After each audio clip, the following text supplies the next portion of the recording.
Bienvenido Isidro González. Qué bien, profesor, tenerle aquí de nuevo en Radio Sefarad. Muy bien, muchas gracias por invitarme también. Ya he venido varias veces aquí sí. Y me encuentro muy a gusto, muy integrado. Bien, usted pregunte lo que quiera, que yo responderé lo que sepa. Pues si nos va a responder lo que sabe, podemos tirarnos horas grabando. Bueno. Vamos a empezar por conversar acerca de este ensayo del que celebramos la segunda edición. Felicidades, es un ensayo publicado por Certeza Río Piedras, La expulsión de los judíos y el prisma del tiempo, que nos suena bastante aquí en Radio Sefarad. Isidro. Sí, porque yo creo que a veces los acontecimientos clave en la historia de España, por ejemplo, la conquista de América, la guerra civil y la expulsión de los judíos, pues lo que tenemos es, los acontecimientos son lo que son, pero a veces, como ha pasado tanto tiempo, la interpretación de estos fenómenos se ha transversalizado, es decir, ha ido pasando por una serie de filtros y claro, la gente, al final, la noticia que le llega al final, pues es una interpretación sobre la cuestión. No vimos, no visitamos, nos quedan documentos, pero sí nos queda la leyenda de lo que ocurrió. Y bueno, la historia que más tarde, pues los historiadores los hemos encargado de ir reconstruyendo. Por lo tanto, yo pensé que más que hacer un libro, una vez con los conocimientos que uno tiene después de tanto tiempo, hacer un ensayo. ¿Y el ensayo en qué consiste? Pues el ensayo yo lo hice con la finalidad, otra cosa que había conseguido, con la finalidad de extender o de explicar el concepto que tiene sobre todo el español de la expulsión de los judíos, porque desde que se expulsaron hasta ahora han pasado mucho tiempo y España ha sido transversalizada por muchas circunstancias, y en cada circunstancia, en cada época histórica, la expulsión de los judíos ha tenido una interpretación. Eso es lo primero. Y lo segundo es que a mí lo que más me sorprende es que a 500 años de distancia sigue el problema de la expulsión situándose en el foco, en el centro de uno de los grandes problemas que tuvo España. Y esto se lo digo por una razón. Cuando éramos estudiantes, teníamos 20 años, 19, 20, cuando nos reuníamos, lógicamente teníamos mucha fuerza y mucha edad, pero no teníamos sabiduría. Y había tres temas que nos venían sobrevenidos, no los buscábamos en la historia de España. Uno era la conquista de América, un tema recurrente que siempre estará ahí, si hicimos bien, si hicimos mal. Otro era la guerra civil, que estaba muy reciente, nuestros padres, etc. Era una cuestión que estaba casi en las inmediaciones, golpeaba casi a los familiares.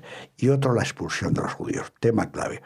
Entonces, este problema era tan punzante, que no sé, gente que sea la 40 generación, la nuestra. Sin embargo, el momento que rascabas en la historia de España aparecía la expulsión de los judíos como tema fundamental. Pero Isidro, ¿entre investigadores, entre especialistas o también entre el común de los ciudadanos? Ha ido como dos líneas. Los especialistas, por supuesto, tienen ya sus versiones más especializadas, con un conocimiento más hondo, más profundo.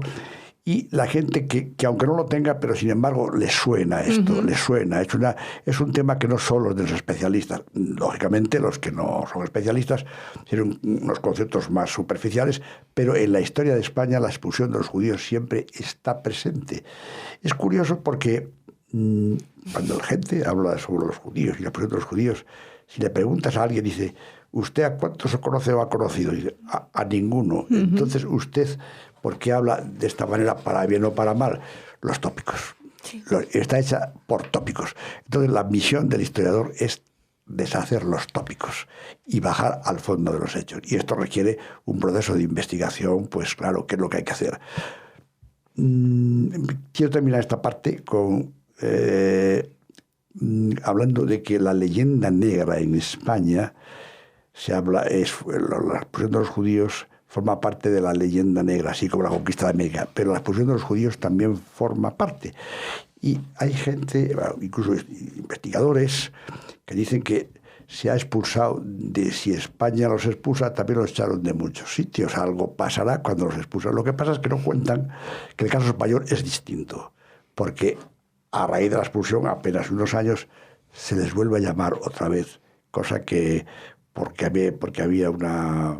Es decir, en la sociedad española de entonces, no toda la gente aceptó la expulsión como una cosa buena.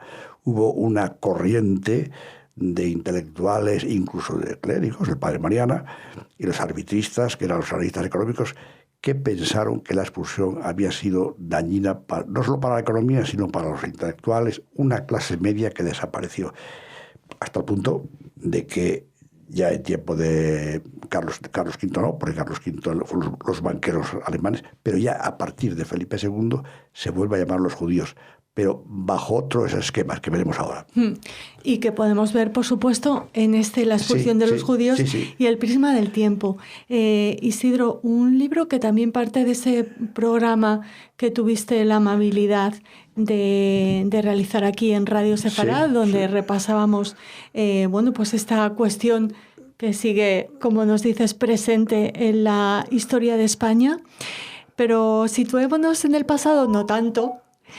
Vamos a esos días en los que eras un joven estudiante o un joven investigador y te encuentras o conoces a dos personas muy importantes a las que precisamente dedicas este libro. Julio Caro Baroja, nada más y nada menos, y Antonio Domínguez Ortiz, al que conocemos un poquito menos. ¿Cómo fueron esos encuentros y qué significaron para ti? Vamos a ver, yo me dirijo a Julio Caro Baroja por indicación de mi director de tesis doctoral, profesor Jover. Dice, Julio Caro Baroja, que publica los 3 tomos famosos que todo el mundo conoce, que no se han superado, digan lo que digan, ahí está, pues se puede discutir, lo que sea, pero la aportación. Y luego tuvo muchos problemas con estos libros, al final, pero eso es otra cuestión. Y Domínguez Ortiz, que era el que hizo toda la historia de los conversos, la historia social de los conversos en España. Son 2 temas clave, claro. Y entonces los dos me dijeron lo mismo. Dice, hemos estudiado la Edad Media, la Edad Moderna de la Inquisición, los conversos, todo, pero no hemos pasado de ahí. Ya tenemos una noticia de la Edad Contemporánea, el doctor Pulido y 4 cosas, pero ya no se ha hecho más. Pues eso me estimuló. Y entonces fue cuando un año sabático, me introduje en los archivos y vi que la ruptura después de la expulsión no se rompió del todo. Se mantuvo bajo otros esquemas, pero se mantuvo. Es decir, se mantuvo porque las Austrias españoles, Felipe II, Felipe III y sobre todo en tiempo de Felipe IV, el conde duque de Olivares, pensaron que había sido muy lesivo para la economía española y en general para la sociedad la expulsión de los judíos y deciden volverlos a traer utilizando un esquema que veremos ahora. En ese momento, ¿qué ocurría para que lo hicieran? Pues había una época que se llama el mercantilismo. Decía que la necesidad del comercio, la necesidad del mundo exterior, la necesidad de eso. Y en español, no, al desaparecer estos, los judíos no lo tenían. ¿Y por qué? En esa época Cromwell los llama a Inglaterra, que los ha expulsado. El cardenal Richelieu los acepta también. Venecia los acepta. Es decir, hay una vuelta a los países que los expulsan y reactivan la economía y la cultura. Y Conde Duque de Olivares piensa que eso sería beneficioso. Entonces, al unirse con Portugal, España, Felipe II, los judíos portugueses vienen a España, al no establecerse la Inquisición. Vuelven. Vuelven a España. Sí, ¿no? Vuelven a España, que son conocidos como los portugueses. Eran, digamos, conversos, pero no había Inquisición y no se verificaban si eran verídicas o no. Llegan a España y se hacen cargo de los asentistas portugueses. Y aquí nace una especie de odio en el pueblo, se sospechaba que era, pero la corona les eran interesantes, eran inevitables que les trajera. Y aquí viene y el conde duque de Olivares es el que hace un proyecto mucho más programado, mucho más redondo, y efectivamente hay una pugna en ese momento, pero llegan a España muchos, y hay unos intentos de suavizar las penas contra los conversos e incluso se pide la derogación del edicto de expulsión. Es decir, hay una presión, hay un movimiento que nos traslada a repensar otra vez la expulsión, si fue buena o fue mala. Bien. Ese prisma del tiempo es del el que verlo hablas, a través de ahí. Sí, del que hablas en este ensayo y en ese programa que les pondremos por si quieren recuperar los programas guión conferencias, guión clases magistrales que nos ofrecía Isidro González. Hablando de magistral, ¿cómo era Julio Caro Baroja? Bueno, Julio Baroja es un hombre de primera vista. Al enviarme mi director, yo era un joven estudiante, yo iba con todas las precauciones propias de una personalidad, nada más lejos de la realidad. O sea, fuimos paseando por el Retiro y me fue contando muchas cosas. Y él tiene el mejor archivo que hay sobre los judíos en el siglo XVI, lo que él llama el arsenal antijudío, que es todos los libros que se pueden encontrar. Los tiene en Icea. Y bueno, pues él estudió eso muy a fondo, son 3 tomos, que tuvo luego problemas con otros investigadores por una serie de conceptos. Eso ya no entro en esa cuestión, pero el libro es un libro, 3 libros, son 3 tomos. Y entonces me dijo: tiene usted delante un campo extraordinario, que está virgen, que es desde el final del siglo XIX hasta ahora mismo, o incluso en el siglo XIX, hasta ahora casi no se ha tocado eso. Yo tengo la intuición, incluso algunos documentos, que hablan de que hubo mucha relación con los judíos expulsados con España. Y efectivamente la hubo. La hubo hasta el punto de que participaban mucho participaban mucho en la vida política española, sobre todo desde Bayona, y lo de Gibraltar también. Y hubo necesidad en 1634 de que la reina regente María Cristina de Borbón derogase la Inquisición, porque en ese momento había un movimiento ya de llegada a España de construir los ferrocarriles. Y al construir los ferrocarriles hubo que recurrir a los inversores judíos, y entonces tiene que desaparecer la Inquisición. Lo ha investigado también muy bien Jacobo Israel Garzón. Bien, sí. Entonces, a ese momento fue una decisión también pragmática. Entonces, cuando llega Rothschild, y a partir de ahí, los movimientos que hay en la política española del siglo XIX, tan convulsos, tan dinámicos, tan efervescentes, se dirige mucho desde la ciudad de Bayona. La ciudad de Bayona está muy poblada por sefarditas, General Prince. Entonces, ellos ya están pendientes que hay que derogar la expulsión, pero también que se permita el culto de las sinagogas, hasta el punto de que aquí llega Montefiore, llega también Guedalla, hablan con los gobiernos, se establece una especie de... Hay muchos documentos, estos están todavía en el Congreso de los Diputados, cartas que no se han revisado todavía. Y Mónica, que es la que ha estudiado esto mucho. ¿Mónica Manrique? Sí, Mónica Manrique. Es mi seguidora, más o menos, según ella. Dice que los ha encontrado en Ámsterdam, en Londres, en Bayona, donde hubo consistorios importantes. Allí ha encontrado estas cartas y no quiero cansarles mucho porque estoy dando es un placer escucharte. Mi siguiente pregunta, bueno, es una reflexión pequeñita que a lo mejor compartes, y es que la historia siempre nos trae al presente, ¿no? En este libro el antisemitismo es de presencia constante, algo que estamos sufriendo también ahora. Bueno, yo tengo un ensayo, veremos cuando Almuzara lo seca, donde se habla de por qué después de la Segunda Guerra Mundial, con todas las medidas que se tomaron después, nunca más, never again, ya nunca más va a volver, los campos de exterminios, todos los días estamos viendo, nunca más va a volver.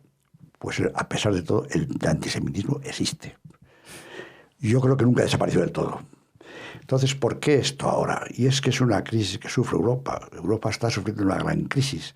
Contaba Oriana Fallaci que, claro, Europa está en un momento de gran debilidad, no sabe lo que quiere, está en un momento y sin embargo vino a decir, con esto yo no quiero decir que las sociedades musulmanas que hay en España hay algunos que son honorables, no tiene que decir, pero en general lo que llaman el occidente corrupto, así como la cultura esta de las que estábamos hablando ahí, de los estos de Hamas, con respecto a Occidente quieren destrucción de Occidente, el Occidente corrupto. Y sin embargo, los judíos lo que quieren es judeocristiana, es la misma civilización. Según la Unión Europea, hay 42 millones de musulmanes dentro de la Unión. Judíos 1,5 millones, 1,25 millones, muy pocos. Sin embargo, no se toman medidas. Hay como una especie de miedo a crear una onda, a una explosión de antisemitismo. Porque el antisemitismo parte mucho también de los ataques de las entidades musulmanas, de los musulmanes también parte.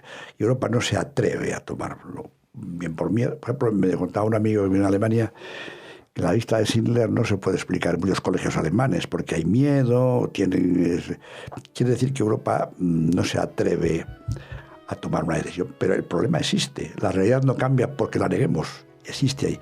Y el ensayo va de eso, que ya lo veremos cuando haremos otra entrevista aquí. Hombre, será un honor. No te preocupes. Y un placer. Y nada, hasta que Dios nos dé salud seguiremos escribiendo. Después ya habrá que terminar. Bueno, esperemos hasta los 120. No, eso no. Vamos, eso ya me encuentro afortunadamente bien. Sí. Pero vamos. Yo te veo muy bien. Pues dejémoslo así. Reflexionar, preguntarse, hacer nuevos planteamientos y abrir ventanas, romper tópicos, huir de los lugares comunes. Esta es la finalidad de este ensayo. Eso. Muchas gracias. Muchas gracias a vosotros.